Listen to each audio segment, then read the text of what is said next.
Tamil shorthand 120 words per minute. Trial dictation.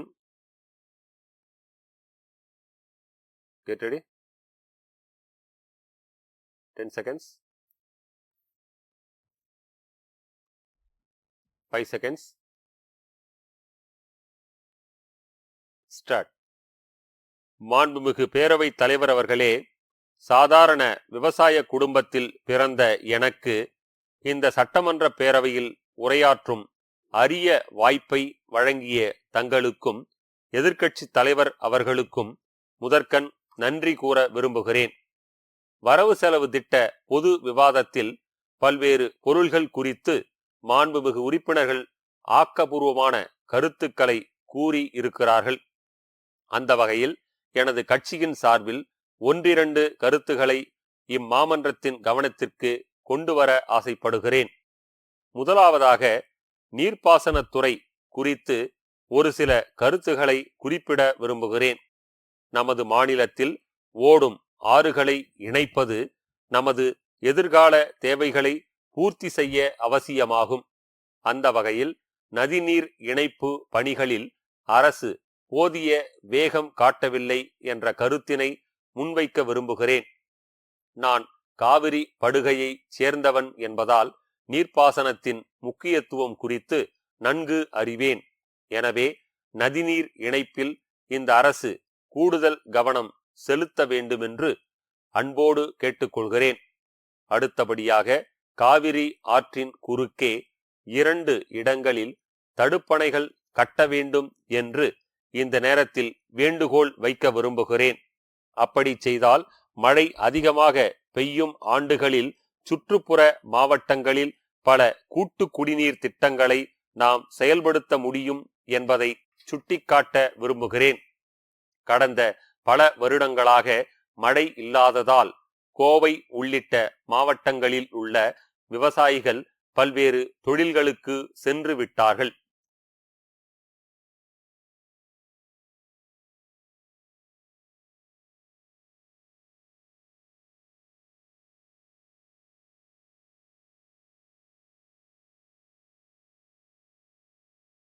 Get ready.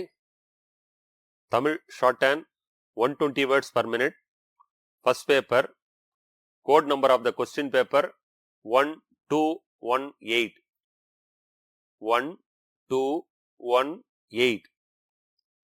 இந்த உரைப்பகுதி நிமிடத்திற்கு 120 சொற்கள் வீதம் படிக்கப்படும். படிக்கப்பட்டதை சுருக்கெழுத்தில் எழுதி கொள்ள வேண்டும். சுருக்கெழுத்தில் எழுதி கொண்டதை நீங்கள் நேரான விரிவெழுத்தில் எழுதிட வேண்டும். உங்களது சுருக்கெழுத்து திறனுக்காக 10 மதிப்பெண்கள் ஒதுக்கப்பட்டுள்ளன. கையெழுத்து தெளிவாக இருப்பதுடன் வரிகளுக்கிடையில் போதிய இடைவெளியும் இருக்க வேண்டும். Get ready. 15 seconds.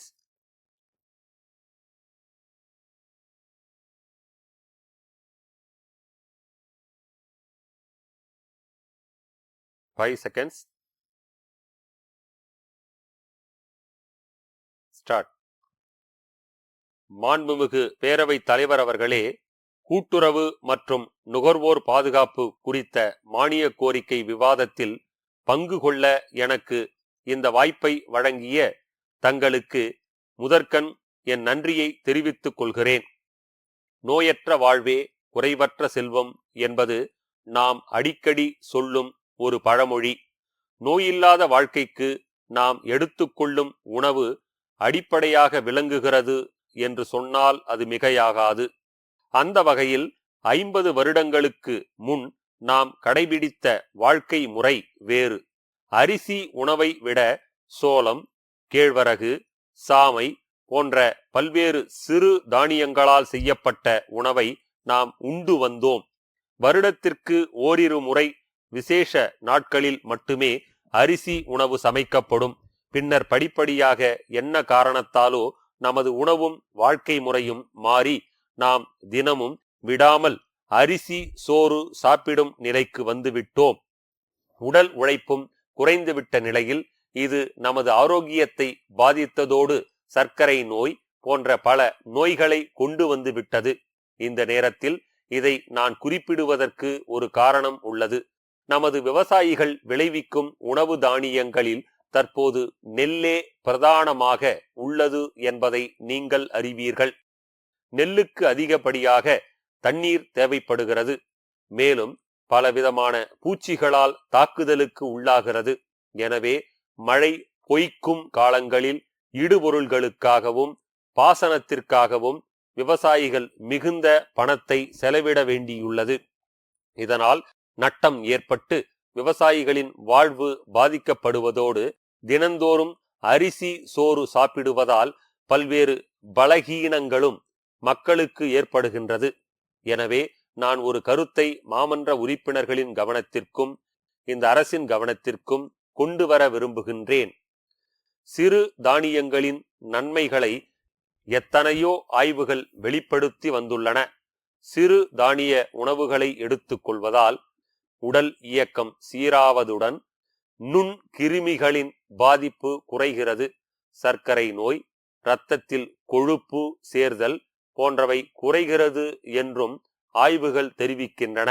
இது கடந்த ஆண்டின் கொள்கை விளக்க குறிப்பில் கூட தெரிவிக்கப்பட்டுள்ளது. ஆகவே நமது விவசாயம் முழுக்க முழுக்க நெல்லை சார்ந்தே உள்ள நிலையை மாற்றி அமைக்க வேண்டும் என்று இந்த நேரத்தில் சுட்டிக்காட்ட விரும்புகிறேன். நமது உணவு தானிய உற்பத்தியில் சிறு தானியங்களின் மகசூலை அதிகப்படுத்த வேண்டுமென்று கேட்டுக்கொள்ள விரும்புகிறேன். இந்த வகை தானியங்களை பயிரிட அதிக தண்ணீர் தேவையில்லை என்பதோடு அவற்றுக்கு அதிக அளவு பூச்சிக்கொல்லி மருந்துகளும் தேவையில்லை. சாதாரண இயற்கை உரங்களே போதுமானது என்பதால் நுகர்வோர் நலனும் பாதுகாக்கப்படும் என்பதை சுட்டிக்காட்ட விரும்புகின்றேன்.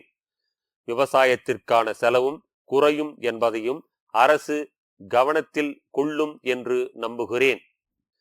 அடுத்ததாக இது தொடர்பாக மற்றொரு கருத்தையும் இந்த அவையின் கவனத்திற்கு கொண்டு வர விரும்புகிறேன். சில தனியார் பன்னாட்டு நிறுவனங்கள் தங்கள் வியாபார நோக்கத்திற்காக மரபணு மாற்றப்பட்ட நெல், பருத்தி மற்றும் காய்கறி வகைகளை பயிரிடுமாறு விவசாயிகளை நிர்பந்தம் செய்கின்றன.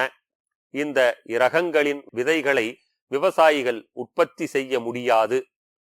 விதைகளுக்காக அவர்கள் அந்நிறுவனங்களை நம்பியே இருக்க வேண்டும்.